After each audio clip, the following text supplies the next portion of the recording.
Hi, I'm Corey. This is my wife Marie and Doug Cooper, and we're from the Fort Boise Garrison. And today we're at the Dry Creek Historical Society celebrating a special occasion for them. And Doug will tell us more about it. And we're here today to celebrate the rededication of the granary in the Schick Osterlosse farmstead here in Boise, Idaho, in the Dry Creek Valley. This has been a project about 8 years in the making. In the last few, Boise State Construction Management Department headed up this project on behalf of the Dry Creek Historical Society, which owns the Schick Osterlosse farm. It was, like I said, several years in the making, and we found the construction expertise and really the vision to make sure this happened. The granary is a typical architectural style of that time, and some of the things... Hi, I'm in front of the granary here at the Dry Creek Historical Society. They've just refurbished it. I want to tell you a little bit about the outside of the construction. When I grew up on a different, very old farm, there was a granary just like this, and it had the framing on the outside. If you notice, all the framing is on the outside of the building. I thought it was decorative. It was so cool that they had the framing on the outside. Who would have thought, right? Turns out I was thinking like a 20th century girl, not a 19th century farmer. There was a reason for it, just like there's a reason for almost everything they do. The grain goes on the inside of the building. It creates a great deal of pressure. If the boards were on the outside of the framing instead of on the inside, the grain would actually pop the boards off the outside of the building. So, how clever they were, and while it is decorative, it's also practical. So Marie told you about the outside and the pressure the grain created inside this little building. Also inside, they have these tensioners. And this is to also help relieve some of that pressure, this building being full of grain. Now there's 3 chambers in this grain barn, and for both barley, wheat, and oats. And this is all just part of that relief of the strain of all that tons of wheat that could probably go into this room.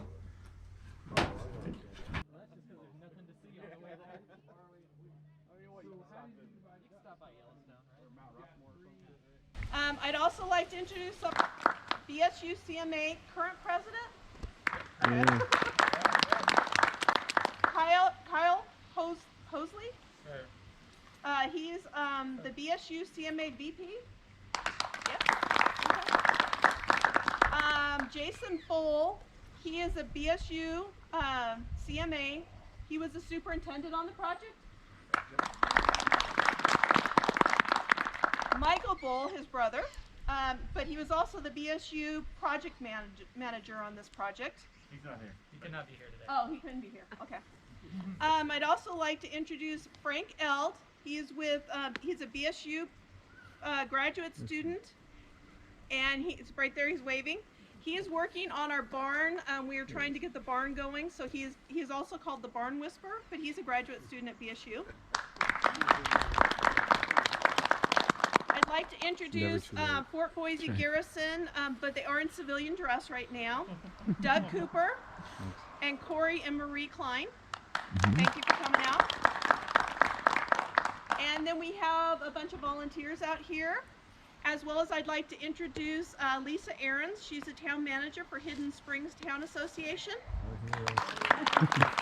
And her husband, who is John Ahrens, who's past president on the Hidden Springs Town Association. If I've missed anybody, I apologize, but we do have a bunch of volunteers out here that do our mowing and picking up leaves and taking care of out here, so we appreciate you all. The Schick Osterlosse farmstead dates back to 1868, when a one-room homesteader was moved onto the property by Philip Schick. He then went on to build the outbuildings that you currently see and expanded his property to nearly 400 acres, raising sheep, horses, and cows. In 2008, a group of residents concerned about the loss of the historic farmstead joined together to preserve what we see today. Since then, the Dry Creek Historical Society has managed this property for public viewing as an example of agricultural life in the 1800s. We currently have Boise School District 3rd grade school tours in the fall and spring. front porch concerts, old time farm day, history hikes, and many other events throughout the year. We are open every Saturday from May through September for the public to tour the longest continuously inhabited home in the state of Idaho. A couple years ago, we were lucky enough to meet Dr.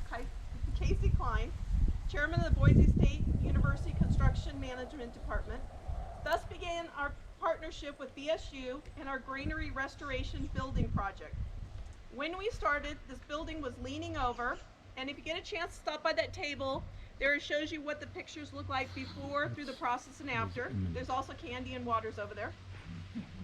Anyways, the building was leaning over, and we knew it did not have long to last.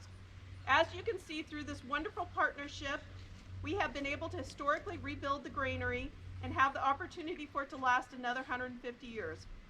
I'd like to introduce Dr. Casey Klein, chairman of Boise State University's Construction Management Department, to tell you about the granary. EMA during the construction phase of this project, and I just kind of wanted to give you guys an idea of all the fun that we had when we were doing this. Our original design intent, which you'll be able to see on this board over here, was to take the overall building, take it apart piece by piece, label each and every part so that any part that was still good we could still put back to keep it as historical as possible. Slowly through the process, our plans had to change. Initially, again, we were going to take it apart piece by piece, and we took thousands of pictures of it to make sure that each piece could go back. We were actually able to take apart the entire building in wall panels, and we were able to stack it off to the side so that everything, when it went back up, could look exactly the same. Our original design intent was to obviously redo the foundation. Originally, it was sitting on railroad ties with no support underneath. So over time, those started to rot out, and the building got that nice 30-degree angle that you guys had seen before. So we took it apart. We had a plan to redo the entire roof and an entirely new floor. Once we got the wall panels apart and we decided to start excavating, about a foot down, we discovered why it's called Hidden Springs up here. We hit a lot of water. So the original intent was to use grate beams, which are just rectangular prisms of concrete. We were worried about, with all that hydrodynamic pressure, that it would start to roll the beams. So we had to go in and get a new design approved for the foundation.